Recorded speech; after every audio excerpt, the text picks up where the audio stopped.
તો નમસ્કાર વિદ્યાર્થી મિત્રો, વિદ્યુત પ્રવાહની તાપીય અસર અને વિદ્યુત પાવર સમજી લીધા બાદ એના રિલેટેડ આપણે થોડા ઘણા દાખલા છે એ જોઈ લઈએ. ઉદાહરણના દાખલા બરોબર છે.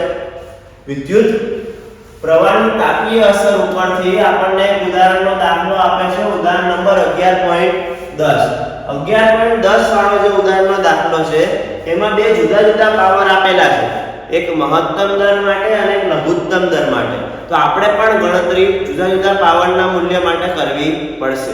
શોધવાનું છે અવરોધ, બરોબર. પહેલા જોઈએ આપણે મહત્તમ દર માટે. હવે મહત્તમ દર માટે અવરોધ શોધવો છે. અવરોધ માટે કયું સૂત્ર વપરાશે? V. પણ આપણી પાસે I નું મૂલ્ય છે નહીં. તો પહેલા આપણે પાવરના સૂત્ર ઉપરથી, પાવરનું સૂત્ર ગયા લેક્ચરમાં આપણે કીધું Py, એમાંથી I ને કરતા બનાવવાનો અને P ને જવા દેવાનો અંદર.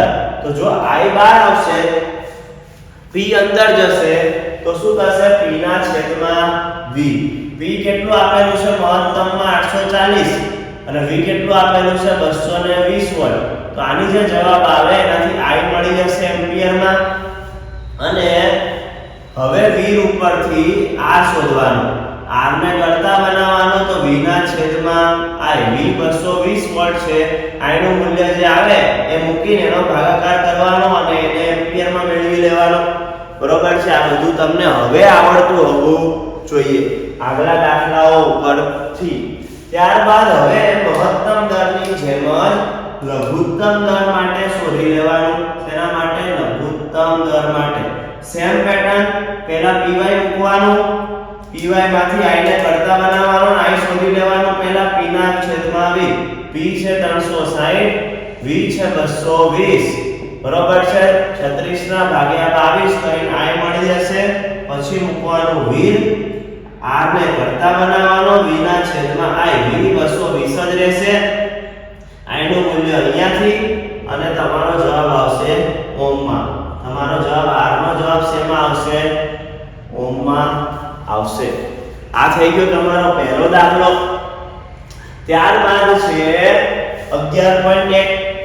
R આપેલો છે, H આપેલો છે, T આપેલો છે, V શોધવાનો છે.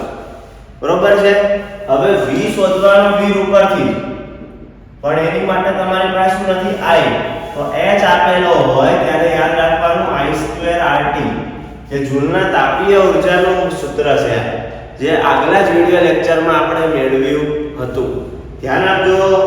I નું મૂલ્ય શોધવાનું, I2 ને કરતા બનાવો, H જશે અંદર, નીચે જશે RT. આ બધું હવે તમને આવડતું હોવું જોઈએ.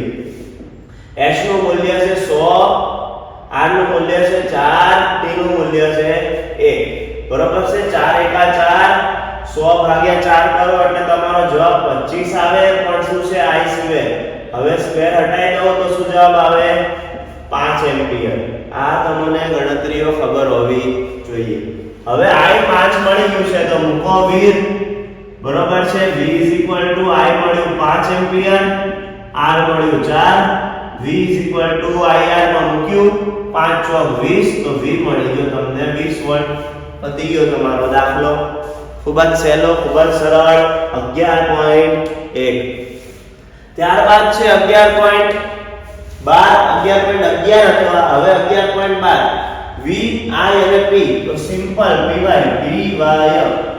બરોબર છે. V જે છે એ 220 વોલ્ટ છે, I જે છે 0.50 એમ્પિયર છે. તો તમારો જવાબ આવે 110 અને P નો SI એકમ છે વોટ. પતી ગયો દાખલો. ખૂબ જ સહેલો, ખૂબ જ સિમ્પલ. ત્યારબાદ છે એથી બી સહેલો દાખલો. 400 વોટ વીજળી ખાતું રેફ્રિજરેટર 8 કલાક પ્રતિ દિવસ ચાલે છે. એક દિવસમાં કેટલું ચાલે છે? 8 કલાક. જો એ 3 રૂપિયા પર કિલોવોટ ના હિસાબે વીજળી નો પાવર નું મૂલ્ય દેતું હોય, મતલબ કે દર કિલોવોટ પ્રતિ હવરની વીજળી ખાતું હશે ત્યારે 3 રૂપિયા બિલ આવે. તો 30 દિવસ સુધી આવી રીતે ચાલે તો કેટલા રૂપિયા બિલ આવે? તો યાદ રાખજો, ડાયરેક્ટ 400 વોટ વીજળી ખાય છે.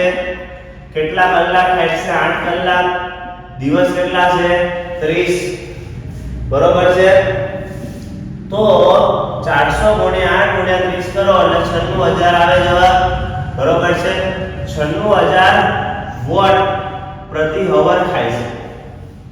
હવે જો મારે kWh માં ફેરવવું હોય તો તમને યાદ દબાઈ દો ફરી એકવાર 1000 વોટ બરાબર 1 કિલોવોટ.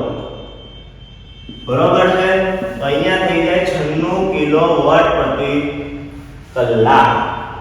હવે જો કુલ ખર્ચ શોધું, કુલ ખર્ચ તો સિમ્પલ છે 3 રૂપિયા પ્રતિ લેખે ગણું તો 96 ગુણ્યા 3 કરવાના.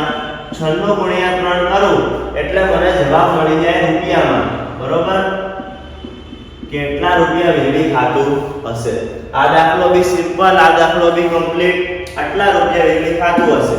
બરોબર, બધા દાખલા સહેલા હતા એટલે ખૂબ જ ઝડપથી ગણ્યા છે આપણે. આગલા ટોપિકોના વિડિયો જોવાના બાકી હોય તો એ જોઈ લેવાના. આ તમારો ચેપ્ટર અહીંયા પૂરું થાય છે.